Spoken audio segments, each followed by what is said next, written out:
한 남자가 미국의 시애틀에 있는 금문교 위에 서 있었습니다. 보통 미국에서 금문교 위에 서 있다고 하면 자살을 하기로 유명한 다리이기 때문에 자살을 기도하는 사람으로 볼 수가 있습니다. 그 남자가 그 자리에 섰던 이유가 있었습니다. 그 남자는 아무도 나를 사랑하지 않는다고 생각을 했습니다. 나를 사랑해주는 사람들에게 내가 짐이 될 뿐이라고 생각을 했습니다. 그래서 그 남자는 그곳에서 다리 밖을 바라보고 있었는데 아무도 자기에게 관심을 갖지 않았습니다. 누군가 사진을 찍어달라고만 했고 그냥 지나갈 뿐이었습니다. 그 사람은 그런 모습을 보면서 아무도 나를 사랑하지 않는다, 역시 아무도 나에게 관심을 갖지 않는다라고 생각을 하고 다리 밖으로 나가서 뛰어내리기 위해서 손을 잡았습니다. 그리고 손을 뛰어내리기 위해서 손을 놔두는 그 순간이었습니다. 이 사람이 그 순간에 무슨 생각을 했는지 여러분 혹시 아십니까? 그 사람이 손을 놓아서 뛰어내리는 그 순간에 이 사람이 내가 이 손을 놓았으니까 이제 자유로워지겠다 이런 생각을 했겠습니까? 아니면 내가 죽으면 사람들이 이제는 기뻐하겠구나, 자유롭게 되겠구나, 평온하겠다 이런 생각을 했겠습니까? 절대 그렇지 않습니다. 이 사람이 손을 놓는 그 순간, 더 이상 손을 잡을 수 없는 그 순간에 마음속에서 이런 생각을 했다고 합니다. 난 죽고 싶지 않다. 난 죽고 싶지 않다.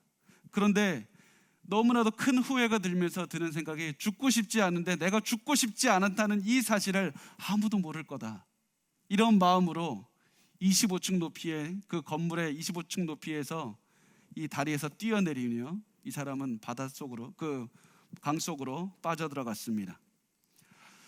그런데 다행히도 그 바로 옆에서 구조하는 배가 있어서 그 사람을 구했고 그 사람은 기적적으로 살아나게 됐습니다. 그래서 이 사람은 이런 이야기를 하면서 요즘도 다닙니다. 많은 사람이 죽고 싶지 않은데, 사실은 죽고 싶어 하지 않는데 죽어갑니다. 그래서 많은 사람들에게 자살을 기도하지 마십시오, 자살을 기도하는 것은 후회만 남을 뿐입니다, 이렇게 얘기를 하면서 다니고 있습니다. 저는 이 이야기를 들으면서 우리 주변에 자살하는 수많은 사람들이 떠올랐습니다. 그리고 더 많은 사람들이 자살을 기도한다는 생각이 들었습니다. 그리고 더 많은 사람이 단순히 육의 목숨을 죽일 뿐만 아니라 영적인 자살 행위인 지옥으로 달려가고 있다는 생각이 들었습니다. 겉으로 보기에 사람들은 그냥 평온한 것 같습니다. 지옥으로 가면서도 행복해하는 것 같습니다. 그렇지만 그들의 영혼은 사실은 소리치고 있는 겁니다. 나는 지옥으로 가고 싶지 않습니다. 나도 천국에 가고 싶습니다. 그들은 평생 지옥을 향해 달려가다가 죽기 직전에 도저히 그 말을 할 수 없는 상태가 되면 마음속으로 이렇게 외치지 않겠습니까? 나도 지옥에 가고 싶지 않은데 더 이상 이런 내가 바꿀 수 있는 방법이 없고 아무도 이런 상태를 모를 것이다. 여러분, 지금도 이 세계는 영적인 전쟁이 계속해서 벌어지고 있습니다. 우리 주변에는 영적인 자살 행위를 하는 사람들로 넘쳐나고 있습니다. 많은 사람이 지옥으로 달려갑니다. 이런 영적인 전투가 벌어지고 있는 이때 우리가 무엇을 해야 됩니까? 이런 상황에서 우리가 해야 되는 것, 그리고 이런 모든 영적인 전투에서 나를 지키기 위해서 해야 되는 단 한 가지가 무엇이냐면 바로 이 바울은 이렇게 대답합니다. 말씀을 전하라. 말씀을 가지고 살고 말씀을 있는 그대로 살아내고 말씀을 있는 그대로 전파하라. 이것만이 너를 이 모든 영적 전쟁에서 살아남게 할 것이고 이것만이 모든 사람들을 영적인 전쟁에서 세울 수 있을 것이다. 하나님의 말씀을 있는 그대로 나에게 적용하고 그것을 가지고 살아내는 것, 그것이 바로 우리가 가지고 있는 단 하나의 무기입니다.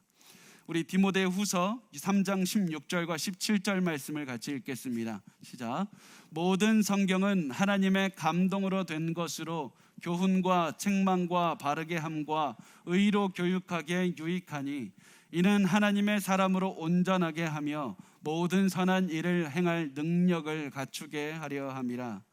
성경이 하나님의 감동으로 됐다는 말은 그 헬라어를 보면 어떠한 그 이미지가 있는 말이냐면 하나님께서 바람을 불어 넣으신 겁니다. 호흡을 불어 넣으신 겁니다. 그리고 이 호흡은 보통 성경에서 성령을 말씀하고 있습니다. 성령께서 말씀을 적으셨다는 얘기입니다. 성령께서 사람을 움직이셔서 감동을 주셔서 말씀을 적게 하셨습니다. 그래서 이 성경이 하나님의 말씀이 됩니다. 그래서 하나님의 말씀이 전파되는 곳마다 우리가 하나님의 말씀을 있는 그대로 전파하고 있는 그대로 전파되는 곳마다 하나님의 말씀이 전파가 되며 하나님께서 직접 말씀을 하시는 겁니다. 놀랍지 않습니까? 우리가 하나님의 말씀을 있는 그대로 전파할 때 하나님께서는 우리의 입술을 통해서 말씀을 직접 하신다는 사실입니다. 그래서 하나님의 말씀을 있는 그대로 전파하는 것이고 하나님의 말씀을 있는 그대로 우리의 삶에 붙들고 살아가는 겁니다. 말씀이 가는 곳마다 죽어가는 자를 살려낼 수 있는 능력이 있고 말씀이 내 속 안에 있을 때마다 그 말씀으로 내가 이 영적인 전쟁에서 승리할 수가 있습니다. 그래서 바울은 가는 곳마다 말씀을 전했습니다. 말씀을 전하다가 보니까 고난도 왔습니다. 그런데 바울은 절대로 물러나지 않았습니다. 평생 그렇게 절대로 물러서지 않고 말씀을 전하고 또 전하다가 시간이 지나서 바울은 어느새 백발이 되었습니다. 그리고서는 또다시 감옥에 갇혔습니다. 바울의 마음에 이런 생각이 들었습니다. 이제 내가 죽을 날이 가까웠구나. 내가 더 이상 이 감옥 밖을 벗어날 일이 없고 내가 이제 죽을 날이 가까이 왔다. 그런 생각이 들자 바울의 사역을 이어서 할 디모데가 떠올랐습니다. 그리고 바울은 이 자리에서 디모데에게 한 말 중에 가장 중요한 말을 하기 시작합니다. 디모데후서 4장 1절의 말씀입니다. 우리 같이 읽겠습니다. 하나님 앞과 살아있는 자와 죽은 자를 심판하실 그리스도 예수 앞에서 그가 나타나실 것과 그의 나라를 두고 엄히 명하노니, 바울은 지금 너무나도 중요한 얘기를 한다고 그 얘기를 한다는 것을 알려주기 위해서 하나님과 예수 그리스도를 앞에서 내가 이 얘기를 한다고 말을 합니다. 하나님과 언젠가 재림하셔서 산 자와 죽은 자를 심판하실 예수 그리스도 앞에서 우리가 지금 내가 이 말을 하는 것이다. 한글 성경에는 그 어감이 잘 살려있지 않은데 헬라어, 이 성경 원어인 헬라어를 보면 이렇게 써 있는 겁니다. 살아있는 자와 죽은 자를 곧 심판하러 오실 예수 그리스도. 곧 오신다. 예수께서 곧 오실 것이다. 예수의 다시 오시는 재림이 임박했다. 이런 급박한 상황에 처했는데 예수께서 다시 오시면 예수를 믿지 않는 자는 심판하실 것이고 예수를 사랑하는 자는 천국으로 인도하시는 기쁨의 날이 올 것이다. 그 하나님과 예수 그리스도 앞에서 나의 바울이 디모데에게 명령한다 라면서 이렇게 말을 합니다. 4장 2절 말씀을 우리 같이 읽겠습니다. 시작. 너는 말씀을 전파하라. 때를 얻든지 못 얻든지 항상 힘쓰라. 범사의 오래 참음과 가르침으로 경책하며 경계하며 권하라 말씀합니다. 말씀을 전한다는 말의 의미는 말씀을 크게 외친다, 말씀을 선포한다는 말입니다. 너는 다른 곳에 가서 시간을 낭비하지 말고 오직 말씀을 전해야 된다. 오직 말씀을 있는 그대로 전해야 된다. 너의 살아가는 목적이 말씀을 전하는 거에 있다는 사실을 절대로 잊지 말라고 말씀합니다. 그리고 이 모든 사역은 너의 능력으로 하는 것이 아니라 예수의 재림 때까지 성령의 능력으로 하고 있다. 성령의 능력에 힘입어서 말씀을 전하라. 여러분, 여러분이 지금 살아가는 그 목적이 말씀을 전하는 자로, 말씀을 내 가슴에 품는 자로, 말씀을 있는 그대로 살아가는 자로 하나님께서 부르셨다는 사실을 절대로 잊지 않으셨으면 좋겠습니다. 우리가 이 하나님께서 너는 이 말씀을 전파하라, 이것이 우리의 삶에서 없어질 때 우리는 더 이상 살아갈 목적도 잃어버리게 되고 우리가 오늘 이 순간에 무엇을 해야 되는지도 알지 못하고 내가 왜 살아가는지도 알지 못하고 삶의 의미도 잃어버리게 됩니다. 너는 말씀을 전파하라. 성령의 힘으로 전파하라는 사실을 기억하십시오. 그리고 말합니다. 때를 얻든지 못 얻든지 전하라고 합니다. 이 말씀은 항상 말씀을 전할 기회를 찾기 위해서 준비해야 된다, 이런 뜻입니다. 또 말씀에 보면 경책한다고 나오는데 경책한다는 말씀의 의미는 죄를 드러내서 깨닫게 한다는 의미가 있습니다. 경책한다는 말 다음에 경계한다는 말이 나오는데 경계한다는 말씀은 드러난 죄를 꾸짖고 훈계한다는 뜻입니다. 권한다는 말씀은 그리스도인으로서 성장하는 것을 격려하라 라고 말씀을 합니다. 그런데 이 격려한다는 말에서 중요한 말이, 꾸미는 말이 들어가 있습니다. 어떻게 격려하느냐? 범사의 오래 참음과 가르침으로 격려하라고 말씀합니다. 예수 그리스도 안에서 성장하는 것을 격려해야 되는데 엄청나게 오래 참아야 되고 세심하게 가르치면서 격려해야 된다고 말씀합니다. 이해가 가지 않습니다. 왜 그렇습니까? 예수 안에서 성장하는 것은 좋은 것인데 왜 참고 가르치는 것이 필요합니까? 그 이유는 성장하기 위해서는 먼저 죄를 깨닫고 말씀으로 죄를 꾸짖는 시간이 필요하기 때문입니다. 그러나 사람들은 자신의 죄가 드러나는 것을 싫어합니다. 아무리 말씀이라고 하더라도 자신의 죄가 드러나는 것을 싫어하고, 말씀으로 인해서 내가 지적이 받는 것을 싫어하고, 말씀으로 죄를 고쳐야 된다는 사실을 알면서도 죄를 고치기 싫어하는 것이 저의 모습이고 여러분의 모습입니다. 우리는 모두 죄인이기 때문에 우리의 죄가 드러나는 것을 원하지 않고 죄 안에서 살아가고 싶어하고 죄를 벗어나는 것을 너무나도 거부할 수밖에 없습니다.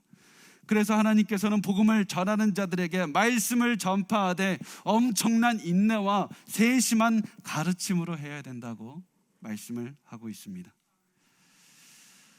한 신학자가 이렇게 말했습니다. 만약 당신이 사람들을 고치고 질책하는 것을 즐긴다면 당신은 사역을 하는데 마땅한 사람이 아닙니다. 그러나 당신이 사람들을 고치고 질책하지 않는다면 당신은 사명을 회피하는 자일 뿐입니다. 그것은 단순히 우리 목회자들에게만 주신 것이 아니라 여러분에게도 주신 사명입니다. 우리는 그 어느 누구도 다른 사람의 죄를 드러나는 일을 즐거워하지 않습니다. 당연합니다. 그러나 저와 여러분과 같이 말씀을 전파해야 되는 자의 임무, 말씀을 가지고 살아나야 되는 자의 임무는 하나님의 말씀 앞에서 자신을 바라보고 자신의 죄를 뉘우치고 회개하는 것이고, 말씀을 전하는 자의 임무는 자신을 변화시킨 그 말씀을 가지고 다른 사람들에게 가져가서 그들의 죄를 깨닫게 하고 죄에서 돌이키게 하는 것입니다. 이것이 하나님께서 우리에게 맡겨주신 사명입니다. 그래서 말씀이 전파되는 곳은 하나님의 사랑의 말씀을 듣기 때문에 매우 즐거운 곳입니다. 그러나 동시에 자신의 죄가 드러나기 때문에 굉장히 불편한 곳입니다.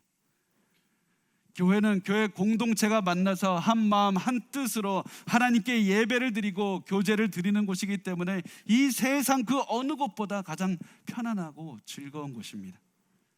동시에 교회에서 선포되는 하나님의 말씀 때문에 우리의 있는 그 모습대로 드러나기 때문에 굉장히 불편한 곳입니다.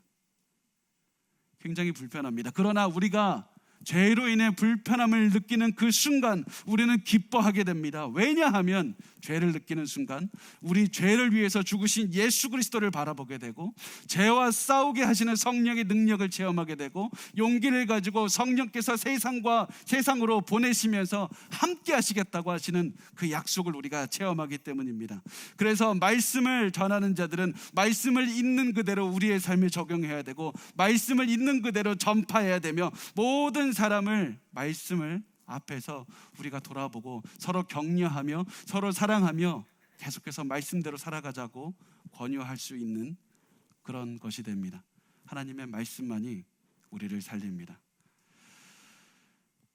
그런데 바울도 오랫동안 사역을 한 자로서 이 사역을 잘 알고 있었습니다.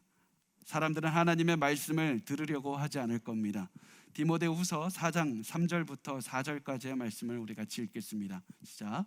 때가 이르리니 사람이 바른 교훈을 받지 아니하며 귀가 가려워서 자기의 사욕을 따를 스승을 많이 두고 또 그 귀를 진리에서 돌이켜 허탄한 이야기를 따르리라. 아멘.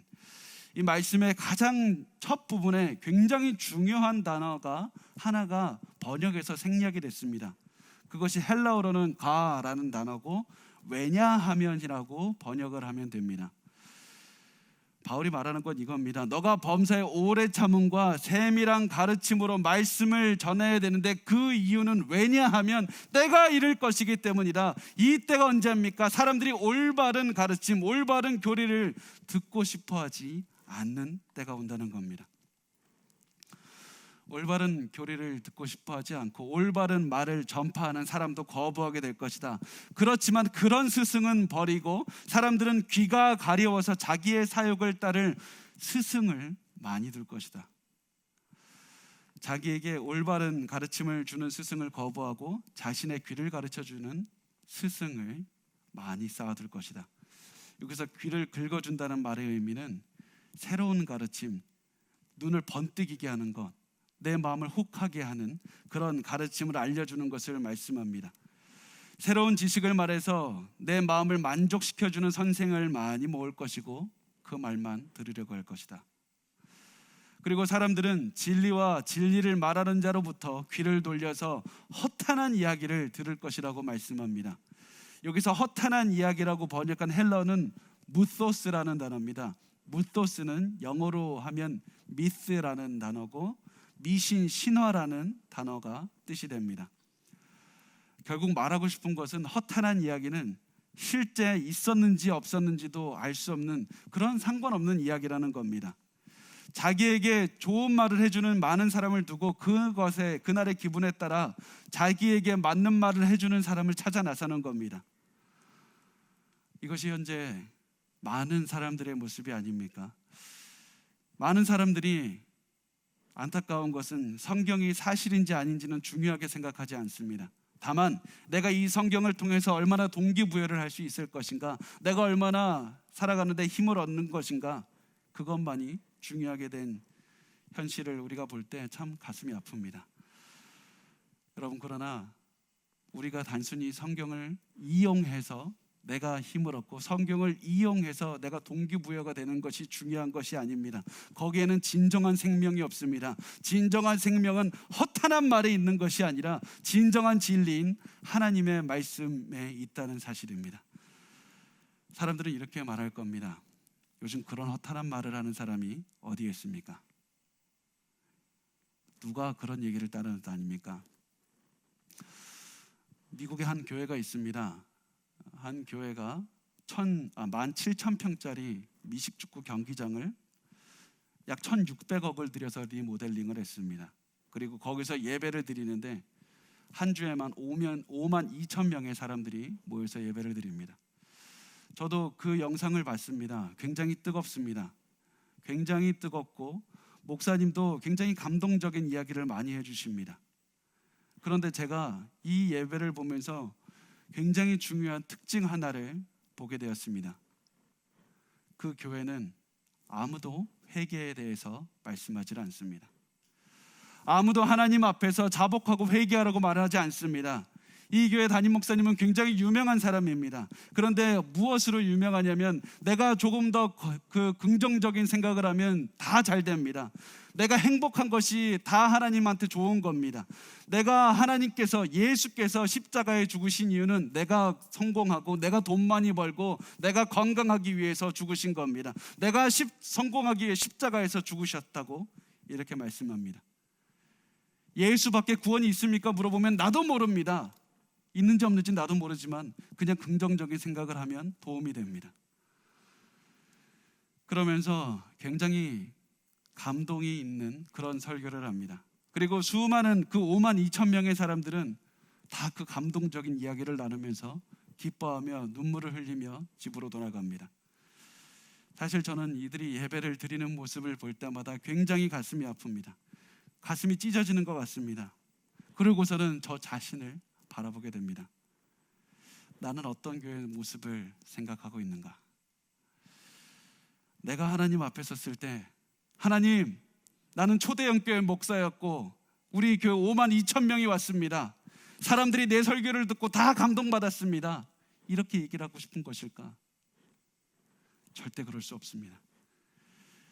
제 목회의 목표는 큰 교회가 아니라 말씀을 사랑하고 말씀 앞에 자신을 자복하고 회개하고 말씀으로 힘을 얻는 사람들의 공동체를 세우는 것입니다. 우리 교회가 그런 교회가 되었으면 좋겠습니다. 말씀 앞에, 내가 때로는 말씀 앞에 내 죄가 드러나더라도 기뻐하며 하나님의 말씀 앞에 또다시 자복하고 회개하며 하나님의 능력을 붙잡고 서로를 하나님의 말씀으로 세워가는 말씀의 공동체가 되었으면 좋겠습니다.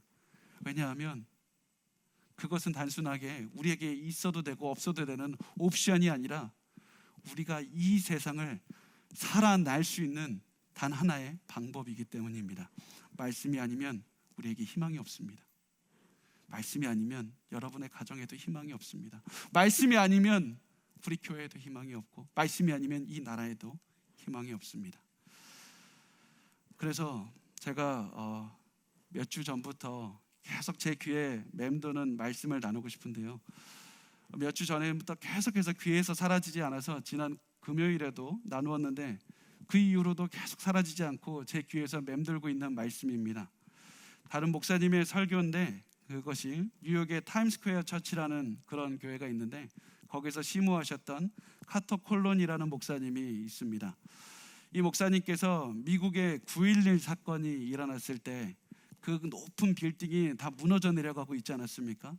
그때 사람들이 다 빌딩으로부터 살아남기 위해서 다 달려가면서 도망가고 있었습니다. 그런데 오히려 다들 도망가고 있을 때 그 빌딩을 향해서 달려가는 사람들이 있었습니다. 바로 경찰관들과 소방관들과 몇 명의 사람들이었습니다. 그들은 건물로 달려가면서 이렇게 소리쳤습니다. 여러분, 살기 위해서 도망치십시오. 살기 위해서 도망치십시오. 분명히 그 소방관들과 경찰관들도 무너지는 건물을 향해 가면 죽을 줄 알았을 겁니다. 그렇지만 이들에게는 사람들을 살려야 된다는 의무감이 더 컸습니다. 이 목사님은 이 사람들을 바라보면서 이렇게 기도했다고 합니다. 하나님, 제가 가지고 있는 당신의 나라에 대한 의무감이 저 무너지는 건물을 향해서 죽어가는 자들을 향해서 달려가는 사람들의 의무감보다 더 작지 않게 하소서. 그러면서 말합니다. 우리 세대에는 진리가 땅에 떨어졌습니다. 저는 건물로부터 도망 나오는 사람이 아니라 건물을 향해 달려가는 사람들 중에 있고 싶습니다. 그리고 이렇게 외치고 싶습니다. 살기 위해서 도망가세요. 오직 성공과 번영에만 집중한 복음으로부터 도망가십시오. 그리스도의 이름을 자기 자신만의 이득을 위해 사용하는 자들로부터 도망가세요. 예수 그리스도의 이름으로 여러분의 호주머니를 털은 자들로부터 도망가세요. 복음을 오직 자기 개발에만 사용하는 자들로부터 도망가세요. 그리스도가 아니라 사람이 영광을 받는 교회로부터 도망을 가세요. 거기서 나오세요. 성경이 없는 교회들로부터 도망가세요. 그들의 신학에는 십자가가 없고 죄로부터의 회개가 없고 예수의 보혈을 말하지 않습니다. 여러분이 죄 가운데에서 편안하게 살 수 있는 교회들로부터 도망가세요. 하나님의 집에 왔는데 여러분의 삶에 있는 죄를 깨닫지 못한다면 여러분은 악마의 테이블에 앉아 있는 겁니다. 그들은 하나님을 모릅니다. 여러분, 저는 이 말씀을 벌써 몇 주째 듣고 또 듣고 매일매일 듣는데 들을 때마다 내 눈에서 눈물이 넘쳐납니다. 들을 때마다 가슴을 치게 됩니다. 하나님, 나는 어떠한 삶을 살고 있습니까? 하나님, 나는 이 사람들의 그런 의무감보다 더 강한 의무감으로 사람들에게 복음을 전파하고 있습니까? 사람들이 이 세상을 살아내기 위해서 이 말씀을 있는 그대로 전파하면서 살아가야 될 텐데 영적으로 무너져가고 있는 전쟁터에서 나는 어떻게 말씀을 전하고 있습니까? 여러분, 이때 이렇게 영적으로 어려운 이때 우리가 중요한 것은 무엇보다 말씀을 굳건하게 붙잡아야 됩니다. 말씀을 굳건하게 붙잡고 말씀을 내 생명줄로 여기고 말씀으로 살아내야 됩니다. 때로는 말씀으로 살아갈 때 죄가 드러난다면 회개하면 됩니다. 회개하면 됩니다. 또 그리고 더 열심히 말씀을 붙잡고 성령의 능력으로 살아나고 또 말씀을 죽어가는 자들에게 전파해야 됩니다. 우리가 말씀 앞에 올바로 서지 못하고 말씀을 있는 그대로 전달하지 못하면 이 영적인 전쟁에서 실패할 수밖에 없습니다. 여러분, 우리가 말씀을 붙잡는 것은 해도 되고 안 해도 되는 것이 아니라 우리의 생존하기 위한 단 하나의 방법입니다. 그래서 바울은 디모데에게 이렇게 명령합니다. 4장 5절 말씀을 우리 같이 읽겠습니다. 시작. 그러나 너는 모든 일에 신중하여 고난을 받으며 전도자의 일을 하며 내 직무를 다하라. 이렇게 말합니다. 사람들은 이렇게 귀를 긁어주는 말을 좋아할 것이다. 그러나 너는, 이렇게 말합니다. 그러나 너는 세상과 달라야 하고, 그러나 너는 잘못된 교사들과는 달라야 한다. 그러나 너만은 달라야 된다. 너는 모든 일에 신중하며 고난을 받고 전도자의 일을 하라. 고난을 받고 모든 일에 신중하며 고난을 받고 전도자의 일을 하라. 너가 하는 일의 모든 핵심은 복음을 전하는 전도자의 일이라는 사실을 절대로 잊지 말아라. 이것을 잃는 순간 너는 하나님의 종이 아니라 사람의 종이 될 것이며, 이것을 잃는 순간 너는 하나님을 기쁘시게 하는 자가 아니라 사람을 기쁘게 하기 위해서 사역하게 될 것이고, 이것을 잃는 순간 너는 하나님이 보낸 목자가 아니라 삭군이 될 것이다. 여러분, 우리가 살아가는 모든 삶의 목적이 내가 가정에 있든 직장에 있든 사업장에 있든 무엇을 하든지 학교에 있든지 우리의 삶의 목적은 말씀을 전도하고 말씀을 전파하고 말씀을 내 삶에서 붙잡고 살아가기 위해서 살아간다는 그 사실을 결코 잊지 마십시오.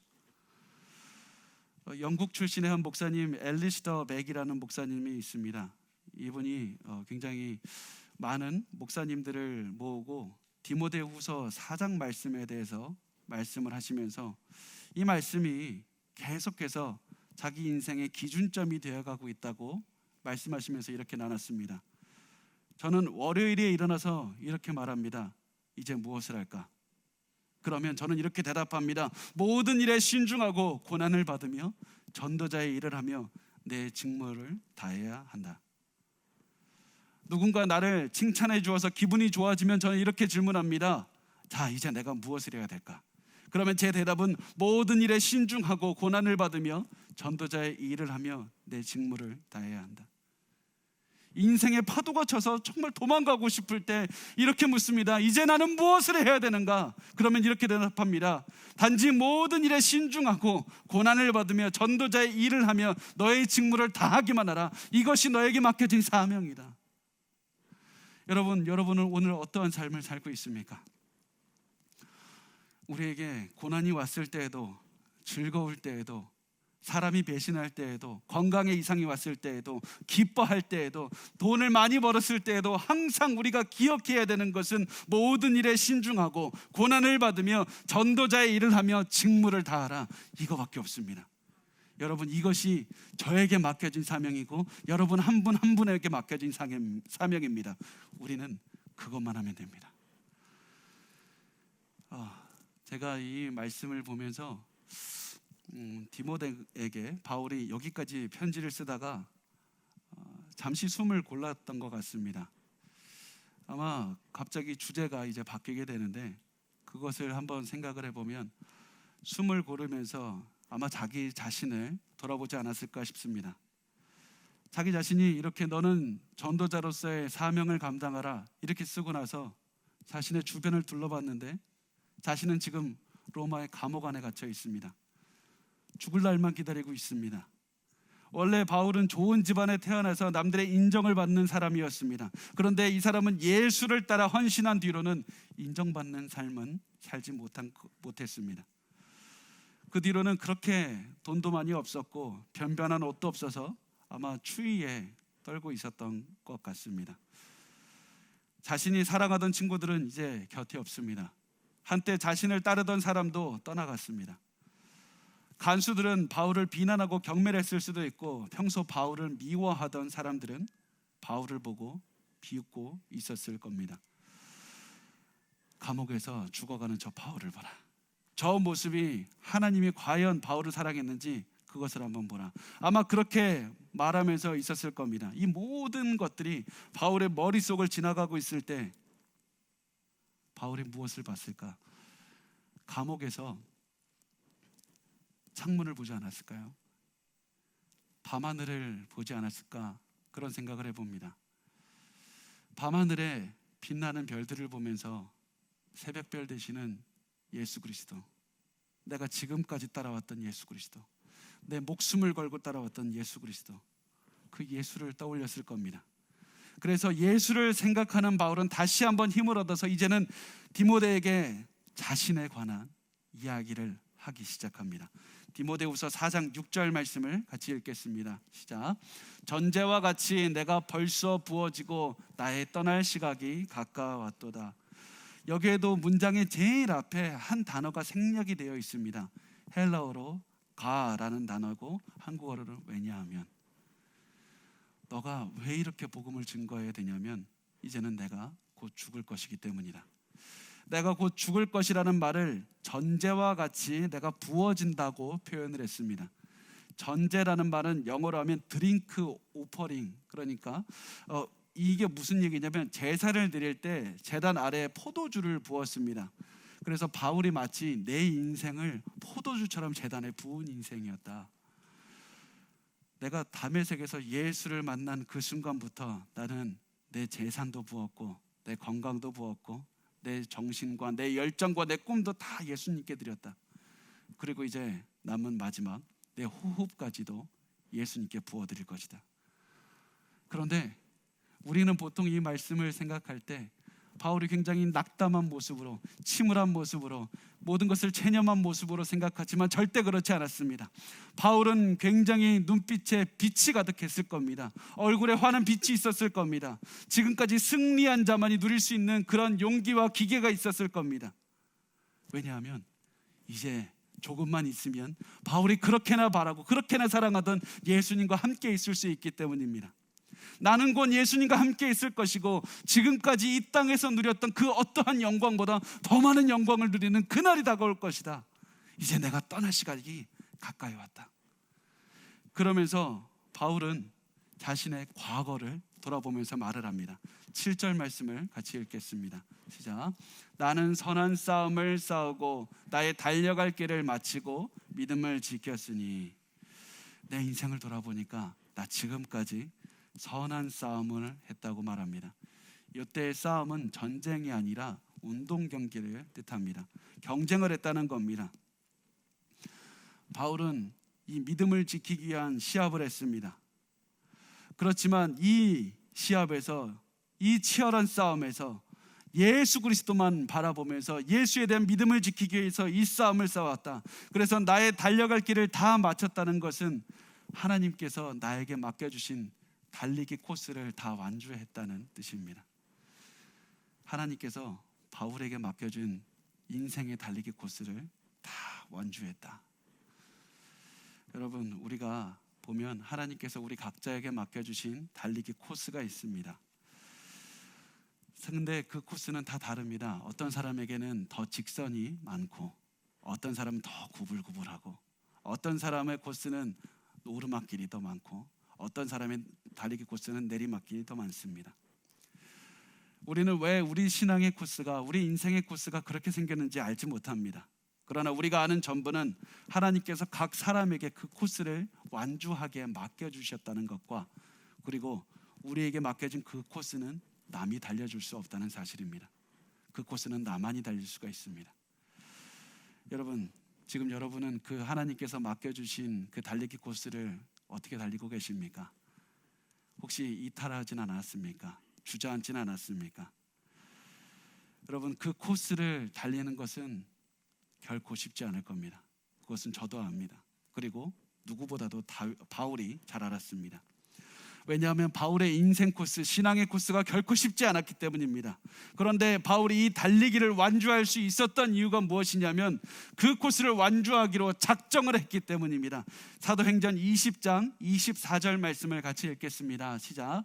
내가 달려갈 길과 주 예수께 받은 사명 곧 하나님의 은혜의 복음을 증언하는 일을 마치려 하면은 나의 생명조차 조금도 귀한 것으로 여기지 아니하노라. 내가 이 달려가기 위해서 나의 생명도 조금도 귀한 것으로 여기지 아니하노라.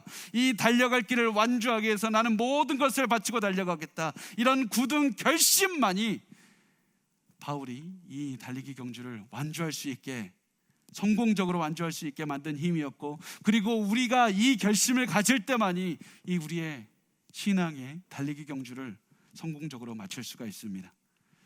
바울이 이렇게 평생 달려왔기 때문에 바울은 죽음 앞에 있을 때 나는 인생의 달리기를 완주했다라고 자신 있게 말할 수 있는 겁니다. 바울은 이렇게 말하고 아마 또 한 번 주위를 둘러봤을 겁니다. 자신의 감옥을 바라보면서 자신의 인생을 보았고 아마 이렇게 말했을 겁니다. 나는 선한 싸움을 싸웠다. 여러분, 여기서의 선한 싸움은 단순히 착하게 싸웠다는 말이 아니라 고결한 싸움이라는 겁니다. 내 인생 참 높은 고결한 싸움을 싸웠고 내 인생 가치 있는 인생이었다. 아무리 많은 고난이 왔어도 내 목에 칼이 들어왔어도 나는 절대로 물러나지 않았고 말씀으로 이 모든 싸움을 이겨냈다. 하나님께서 주신 이 모든 삶을 충성스럽게 살아냈습니다. 내게 맡겨주신 복음의 빛을 조금도 잃지 않고 나 지금까지 살아왔습니다. 그리고 나서 바울은 미래를 바라보게 됩니다. 자신의 미래를 바라보면서 말합니다. 8절 말씀 우리 같이 읽겠습니다. 시작. 이제 후로는 나를 위하여 의의 면류관이 예비되었으므로 주 곧 의로우신 재판장이 그날에 내게 주실 것이며 내게만 아니라 주의 나타나심을 사모하는 모든 자에게도니라. 이제 바울은 자신의 미래에서 말합니다. 이제는 예수께서 내게 의의 면류관을 주실 것이다. 이렇게 말합니다. 많은 학자들이 고민합니다. 이게 도대체 무슨 말일까? 아니, 천국에 갈 때 하나님께서 이미 예수께서 바울의 의가 되셨기 때문에 또 다른 의가 필요가 없는데 왜 의의 면류관을 또다시 받는다고 얘기를 하는가? 이미 예수께서 바울의 의로움이 되셨기 때문에 또 다른 의로움이 필요가 없는데 왜 또 다른 의로움을 받는다고 표현하는가? 그 이유는 무엇이냐면 분명히 예수를 믿음으로 예수의 의로움을 가지고 우리가 천국에 가게 되지만 예수를 믿는 그 순간부터 우리의 삶은 의로움을 위해서 달려가는 삶이기 때문입니다. 우리의 삶은 그때부터 가만히 있는 것이 아니라 거룩하게 살기 위해서 노력하는 삶입니다. 거룩하고 의롭게 살기 위해서 치열한 경쟁을 벌이는 삶입니다. 치열하게 영적인 전쟁을 벌여야 됩니다.